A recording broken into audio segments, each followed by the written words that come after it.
Pasidovanojate savo naują Xiaomi telefoną, sveikinu, parodysiu, kaip jame aktyvuoti eSIM.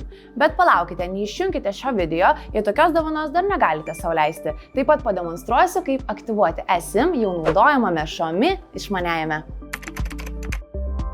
Jei telefonas naujas, jį įjunkite, pasirinkite kalbą, sutikite su sąlygomis ir atlikite norimus veiksmus duomenų perkelimo lange.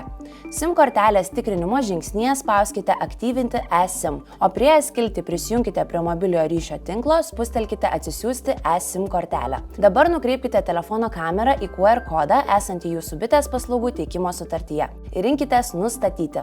Viskas, atlikę likusius telefono parašymo veiksmus galėsite naudotis mobiliuoju ryšiu su eSIM. Eikite į telefono nustatymus ir skiltyje mobilieji tinklai pasirinkite valdyti SIM. Dabar spauskite pridėti eSIM ir nuskaitykite QR kodą taip, kaip rodėme prieš tai. Arba jei turite QR kodo ekrano nuotrauką, šiame žingsnyje galite spausti telefono galerijos ikoną ir ją pasirinkti. Dabar belieka paspausti pridėti ir supratau mygtukus. Viskas, eSIM jūsų Xiaomi telefone įdiegta. Kaip matote, eSIM aktyvuoti yra labai paprasta. Bet ją pašalinti turbūt labai sudėtinga. Ačiū, kad paklausėte, tikrai ne. Atsidarykite Xiaomi telefono nustatymus ir pasirinkite skiltį mobilieji tinklai. Čia spauskite valdyti SIM, tada spustelkite ant savo eSIM, o kitame lange ištrinti eSIM ir ištrinti.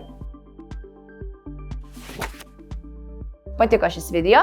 Užsukite į bitesprofai.lt, kur rasite daugiau naudingų instrukcijų ir patarimų.